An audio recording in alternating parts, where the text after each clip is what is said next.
దేశంలో ప్రజాస్వామ్యాన్ని బీజేపీ ప్రభుత్వం కూనీ చేస్తుందని కాంగ్రెస్ తో పాటు భారత కూటమి విమర్శించాయి. ఎంపీల సస్పెన్షన్ను నిరసిస్తూ కాంగ్రెస్ ఇండియా కూటమి ఆధ్వర్యంలో శుక్రవారం శ్రీకాకుళం జిల్లా కేంద్రంలో గల అంబేద్కర్ జంక్షన్ వద్ద నల్ల జెండాలతో ఆయా పార్టీల నాయకులు, కార్యకర్తలు నిరసన వ్యక్తం చేశారు. ఈ సందర్భంగా భారత కూటమి ప్రతినిధులు మాట్లాడారు. డిసెంబర్ 13 భద్రతా ఉల్లంఘన సంఘటనపై కేంద్ర హోంమంత్రి అమిత్ షా చేసిన ప్రకటనను డిమాండ్ చేస్తూ నిరసనలు, నినాదాలు చేయడంతో గత వారం రోజులుగా మొత్తం 143 మంది ప్రతిపక్ష ఎంపీలను పార్లమెంటు ఉభయ సభల నుంచి సస్పెండ్ చేయడం సరైన విధానం కాదని పేర్కొన్నారు.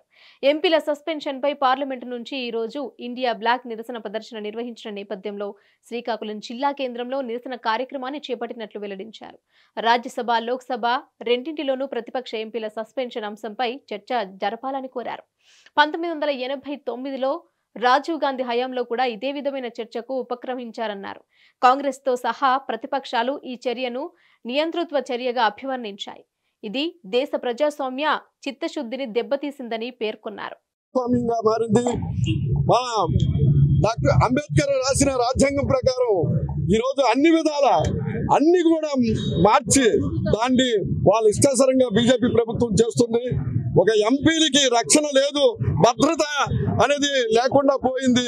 మరి ఆ భద్రత కోసం కేంద్ర హోంమంత్రిని అడిగితే 146 మంది ఎంపీలను సస్పెండ్ చేయడం అనేది చాలా తీరని లోటు, బాధాకరమైన విషయం. మనం ఎంపీలు లాంటి వాళ్ళని మరి ప్రజాస్వామ్యంలో రక్షణ లేకపోతే ఒక సామాన్యుడికి రక్షణ ఉంటుందా అని అడుగుతున్నాం. అందుకే ఈరోజు కాంగ్రెస్ ఇండియా కూటమి కలిసి ఈరోజు రోడ్డు మీద ఈ 22వ తేదీన నిరసన తెలియజేయడానికి మేము ఈ కార్యక్రమం చేపట్టాం. ఎప్పటికైనా సస్పెన్షన్ ఎత్తేయాలి. ఒకవేళ లేకపోతే మేము దీనికి తీవ్రంగా ఖండిస్తూ అన్ని ధర్నాలు, రాస్తారోకులు అన్ని జరిపించి న్యాయం చేయాలని కోరుకుంటూ కాంగ్రెస్ పార్టీ తరఫున మేము డిమాండ్ చేస్తున్నాం. రికమెండేషన్ మేరకు మొన్న నలుగురు పార్లమెంట్ లో ఆ అగంతకులు దాడి చేసిన విషయం మనకు అందరికీ తెలుసు. పార్లమెంట్ కే రక్షణ లేదు. పార్లమెంట్ లో ఇది ఎందుకు జరిగింది? ఆ బీజేపీ ఎంపీ తాలూకా ఆయన్ని ప్రశ్నించాలని చెప్పేసి పార్లమెంట్ లో అందరూ కూడా అడుగుతా ఉన్నారు. అదేవిధంగా అమిత్ షా గాని, దేశ ప్రధాని గాని పార్లమెంట్ లోకి వచ్చి దాని సమాధానం చెప్పాలని చెప్పేసి అంటే వాళ్ళకి సమాధానం చెప్పడానికి ధైర్యం లేక ఇప్పటికే అపోజిషన్ పార్టీలకు చెందిన 146 మంది ఎంపీలందరూ కూడా సస్పెండ్ చేయటం జరిగింది. ఏమి ఆలోచన పడతా ఉన్నారు? ఎవరైతే ఆగంతుకులకు పాస్ ఇచ్చారో ఆ బీజేపీ ఎంపీని సస్పెండ్ చేయండి, ఆడి విచారణ చేయండి. పార్లమెంట్ కే రక్షణ లేకపోతే మీరు భారతదేశానికి ఏ రక్షణ కల్పిస్తారని చెప్పేసి మేము అడుగుతా ఉన్నాం. అందుకోసమే ఇండియా కూటమి ఈ రోజు దేశవ్యాప్తంగా నిరసన కార్యక్రమాలు చేపట్టాలని పిలిపించారు.